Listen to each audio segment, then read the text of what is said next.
நான் உங்கள் frustrated coder. இன்னைக்கு நம்ம பார்க்க போகிற டிஎஸ்எஃப் ப்ராப்ளம் பார்த்தீங்கன்னா check if array is sorted. இந்த ப்ராப்ளமோட கான்செப்ட் என்னன்னா, ஒரு அரே கொடுக்குறாங்க, வேரியபிள் வந்து nums, given an array nums of n integers, n size ஒரு இன்டீஜர் வேல்யூக்கு அரே கொடுக்குறாங்க.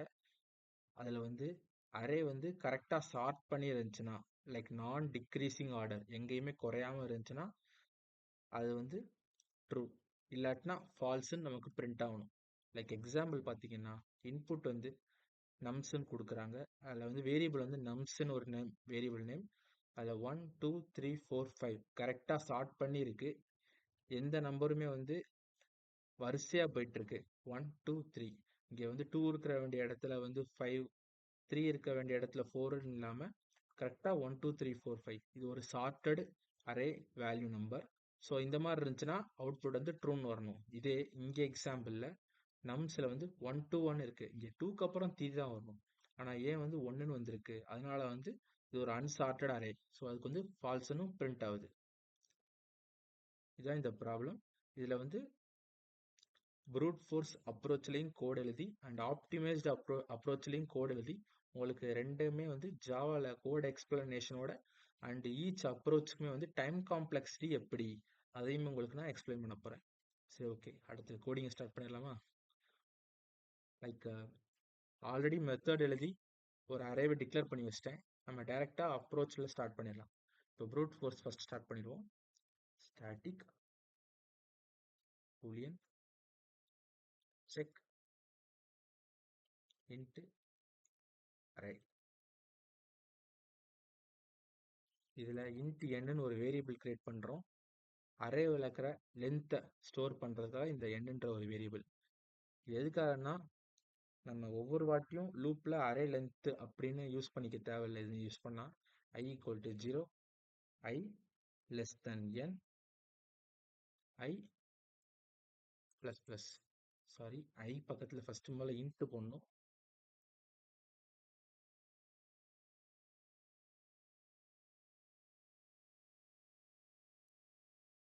அடுத்து நெஸ்டட் லூப்பில் அடுத்த லூப் எழுத போகிறோம்.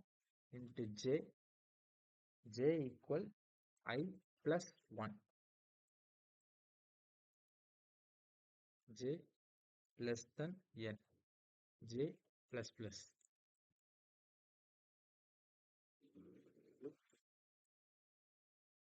array of I greater than array of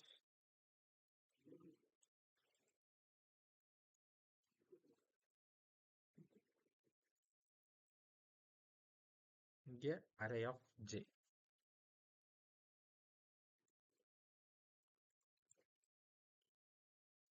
இப்போ இங்கே வந்து கண்டிஷன் வந்து ரிட்டர்ன் ஃபால்ஸ். இங்கே ஏன் ஃபால்ஸ்ன்னு எழுதுறோம்னா, ரிட்டர்ன் ட்ரூ.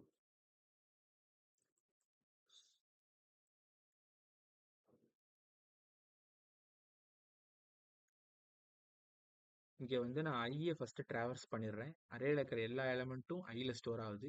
ஜேல வந்து i + 1, ஐயில் 1ன்னு இருந்தால் ஜேல 2ன்னு இருக்கும், ஐயில் 2ன்னு இருந்தால் ஜேல 3ன்னு இருக்கும், ஐயில் 3ன்னு இருந்தால் ஜேல 4ன்னு இருக்கும். இப்படி அரே ஐயில் இருக்கிற ஒவ்வொரு எலமெண்ட்டையும் ஜே வச்சு கம்பேர் பண்ணி இது உண்மையிலே சார்ட்டட் அரேயா அப்படின்றத இங்கே செக் பண்ணுறோம். அப்படி வந்து ஐ வந்து ஜேவை விட அதிகமான வேல்யூவாக இருந்தால் ஃபால்ஸ்ன்னு உடனே பிரிண்ட் பண்ணிடுவோம். இந்த அரே வந்து ஒரு கம்ப்ளீட்டாக அன்சார்ட்டட் அரே அப்படின்றத முடிவு பண்ணிக்கணும். இவ்வளோதாங்க ப்ரூட் ஃபோர்ஸ் அப்ரோச்சில். இப்போ இந்த அப்ரோச்சை ஒன்ஸ் ரன் பண்ணி காமிச்சிடுறேன். நேற்று வீடியோவில் சொன்னது தான், ஸ்டாட்டிக் கீவேர்ட் யூஸ் பண்ணுறதுனால இங்கே நான் ஆப்ஜெக்ட்லாம் கிரியேட் பண்ணணும்னு தேவையில்லை.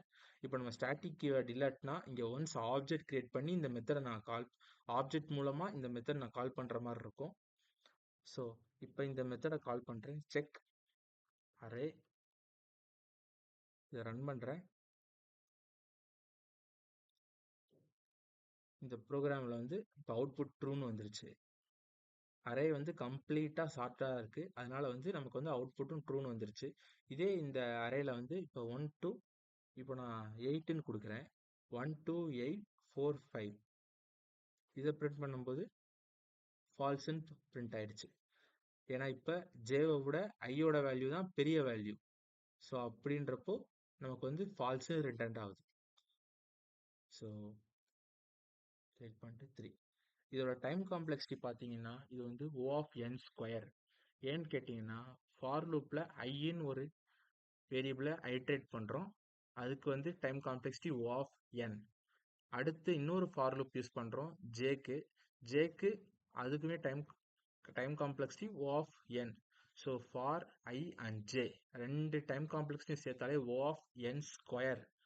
O of n ஸ்கொயர்னு வரும்போது இது ஒரு நல்ல அப்ரோச் கண்டிப்பாக கிடையாது. ஸோ அப்போது இன்டர்வியூவில் நீங்கள் இந்த ப்ராப்ளம்லாம் வந்து கேள்வி கேட்டு அதுக்கு நீங்கள் இந்த அப்ரோச் எழுதுறீங்கன்னா கண்டிப்பாக சொல்லுவாங்க இன்னும் கொஞ்சம் பெஸ்ட்டான அப்ரோச்சில் கோட் பண்ணி காட்டுங்க அப்படின்ட்டு. அப்படி உங்களுக்கு தெரிலன்னு சொல்லிட்டீங்கன்னா கண்டிப்பாக உங்களை ரிஜெக்ட் பண்ணிடுவாங்க. ஸோ அப்படின்றப்போ என்ன ப்ரோ பண்ணலாம் அப்படின்னு கேட்டிங்கன்னா அதுக்குன்னு ஆப்டிமைஸ்டு அப்ரோச் கோட் இருக்குது.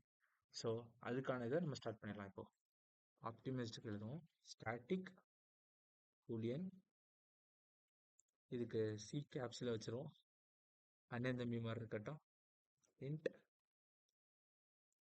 அரேவை கால் பண்ணிடலாம். Into n equal array dot length. For லூப்பை யூஸ் பண்ணிடுவோம், அரேவை ட்ராவர்ஸ் பண்ணணும். Into I equal 0, I less than n minus 1. இங்கே ஏன் n minus 1 யூஸ் பண்ணுறோன்ட்டு உங்களுக்கு நான் கம்ப்ளீட்டாக கோட் எழுதிட்டு நான் சொல்கிறேன். ஸோ ஓகே, அடுத்து இஃப் கண்டிஷன் யூஸ் பண்ணணும். அரேவை கம்பேர் பண்ணுறதுக்கு array of I greater than array of I plus 1.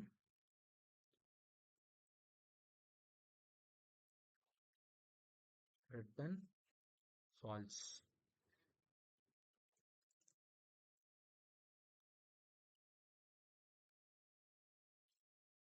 Return true.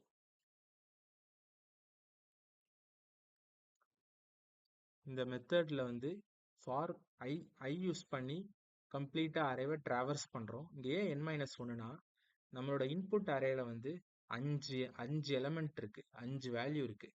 ஆனால் இண்டெக்ஸ் வேல்யூன்னு பார்த்தீங்கன்னா இதில் வந்து அரே ஆஃப் 4 தான். ஏன்னா அரே ஆஃப் இண்டெக்ஸ் வேல்யூ 1 இருக்கிற இடத்துல 0லேருந்து தான் நமக்கு வந்து அரே வந்து வேல்யூவை கவுண்ட் பண்ண ஸ்டார்ட் பண்ணுவோம். ஸோ அப்போ 0 1 2 3 4 அரே ஆஃப் 4ல் 5ன்னு ஒரு வேல்யூ ஸ்டோர் ஆகுது. இப்போ இந்த இடத்துல எண்ணில் வந்து நமக்கு வந்து 5ன்னு இருக்கும். ஸோ அப்போ 5ன்னு இருக்கும்போது நம்ம கொடுத்துருக்கதே அரே ஆஃப் இண்டெக்ஸ் 4 வரைக்கும் தான் வேல்யூ. 5ன்னு கொடுத்து நம்ம இந்த லூப் எக்ஸிக்யூட் பண்ணோம்னா கம்ப்ளீட்டாக நமக்கு அரேல வந்து பவுண்டரி ஆயிரும், பவுண்ட் அரே வந்துடும். பவுண்டில் எரர் வரும்போது கம்ப்ளீட்டாக கோடு எரர் வந்துருச்சுன்னா உங்களுக்கு இது எப்படி எக்ஸிக்யூட் ஆகும்? லூப்லேயே வந்து அப்படியே வந்து எரர் வந்து இந்த இஃப் கண்டிஷன்லாம் ஒர்க்கே ஆகாது. ஸோ அப்போ n-1ன்னு நம்ம யூஸ் பண்ணும்போது இந்த லூப் ரன் ஆகி நமக்கு வந்து கரெக்டாக அடுத்த இஃப் கண்டிஷனுக்கு போய் இப்போ அரே ஐயில் வந்து 1 2 3 4 5 வரைக்கும் ஸ்டோர் ஆயிருக்கும் வேல்யூஸ்லாம். அது கூட I plus 1. இப்போ அரே ஆஃப் ஐயில் 1னா இங்கே 2, இங்கே அரே ஆஃப் ஐயில் 2னா இங்கே 3. அப்படி கம்பேர் பண்ணி வேல்யூ வந்து கரெக்டாக சார்ட்டடாக இருக்கா, அப்படி இல்லாட்டினா ஃபால்ஸ். மேலே ஏற்கனவே பார்த்தோம்ல அதே மாதிரி தான் ஃபால்ஸ்ன்னு பிரிண்ட் ஆகிடும். அப்படி இல்லை கரெக்டாக சார்ட் ஆயிருக்குன்னா ட்ரூன்னு நமக்கு பிரிண்ட் ஆகும். இதாங்க இந்த ஆப்டிமைஸ்டு அப்ரோச்சோட கோடே. சிம்பிளாக மெத்தட், சிம்பிள் எக்ஸ்பிளனேஷனுங்க. ஒரு மெத்தட் எழுதுகிறோம், அந்த அரேல எவ்வளோ லென்த் இருக்கோ அதெல்லாம் என்னன்னு ஸ்டோர் பண்ணுறோம். ஒரு லூப்பை யூஸ் பண்ணி ட்ராவர்ஸ் பண்ணுறோம் அரேவை. அதில் n-1ன்னு ஒரு கண்டிஷனும் வச்சிடுறோம். ஏன்னா வந்து எனக்கு வந்து வேல்யூ வந்து 5 வேல்யூ தான் இருக்குது, இண்டெக்ஸ் வேல்யூ 4 தான். அப்படின்றப்போ n வந்து 5 வரைக்கும் பிரிண்ட் பண்ணணும்னு நினச்சா பவுண்டரி எரர் தான் எனக்கு வரும். ஸோ அதனால -1 வச்சிடுறோம். இப்போ அரே ஆஃப் ஐயில் இருக்கிற வேல்யூவெல்லாம் வந்து I plus 1ன்னு வச்சு செக் பண்ணாலும் அரே சார்ட்டாக இருக்கா, இல்லாட்டினா எனக்கு ஃபால்ஸ்ன்னு பிரிண்ட் பண்ணிடு. அப்படி இல்லை சார்ட்டாக இருக்குன்னா ட்ரூ எனக்கு பிரிண்ட் பண்ணிடு. அவ்வளோதாங்க. இந்த மெத்தடை கால் பண்ணி உங்களுக்கு நான் கோட் எக்ஸிக்யூட் பண்ணி காமிச்சிடுறேன். SOUT caps check.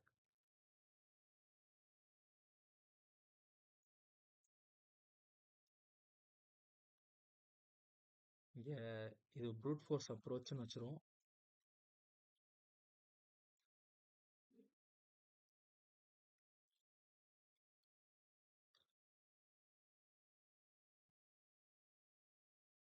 இது ஆப்டிமைஸ்ட்.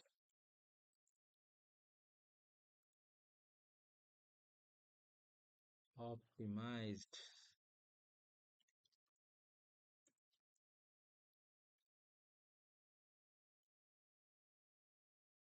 கோட் எக்ஸிக்யூட் பண்ணுவோம். நம்ம கொடுத்துருக்க கம்ப்ளீட்டாக அரே ஒரு சார்ட்டட் அரே அப்படின்றத ப்ரூட் ஃபோர்ஸ் அப்ரோச்சும் ட்ரூன்னு ஒத்துக்குது, ஆப்டிமைஸ்ட் அப்ரோச்சும் ட்ரூன்னு ஒத்துக்குது. இங்கே ஒரு லூப் தான் ஆப்டிமைஸ்ட் அப்ரோச்சில் யூஸ் பண்ணுறோம். ஒரு வாட்டி தான் வந்து ஐட்ரேட் ஆகி நமக்கு டேட்டாவை பாஸ் பண்ணுது, வேல்யூவை பாஸ் பண்ணுது. ஸோ அப்படின்றப்போ இது வந்து ஒரு time complexity O of n, space complexity O of 1, ஒரு வாட்டி தான் ஸ்டோர் பண்ணுது. ஸோ இன்டர்வியூக்கு இந்த அப்ரோச் தான் மேக்ஸிமம் வந்து ப்ரெஃபர் பண்ணுவாங்க. நீங்களும் கேள்வி கேட்டாங்கன்னா இந்த மாதிரி அப்ரோச்லேயே எழுதுங்க. அவங்க கண்டிப்பாக டைம் காம்ப்ளெக்ஸ்லாம் சேர்த்து எக்ஸ்பிளைன் பண்ணிங்கன்னா உங்களுக்கு ப்ரோக்ராமிங் கான்செப்ட் நல்லா அண்டர்ஸ்டாண்டிங்காக இருக்குது அப்படின்றத அவங்களும் நம்புவாங்க இன்டர்வியூ டைமில். ஓகே காய்ஸ், அடுத்த வீடியோவில் பார்ப்போம். இப்போதைக்கு என்கிட்ட மைக்கெலாம் இல்லை, ஹெட்செட்டில் தான் வச்சு நான் பேசிகிட்டு இருக்கேன், இந்த வாய்ஸ்லாம் ரெக்கார்ட் பண்ணிகிட்டு இருக்கோம். எனக்கு யார் ஹெல்ப்பும் இல்லை, எடிட்டிங் எனக்குலாம் தெரியாது. ஸோ அதனால தான் நான் லேப்டாப்பில் ஸ்க்ரீன் ரெக்கார்டர்லேயே இதெல்லாம் பண்ணிகிட்டு இருக்கேன். நான் கற்றுக்கிட்டு இருக்கேன் எடிட்டிங்லாம். உங்களுக்கு நல்ல குவாலிட்டியில் கண்டென்ட்டை கொடுக்கணும். ஏன்னா வந்து 2026 வந்துருச்சு.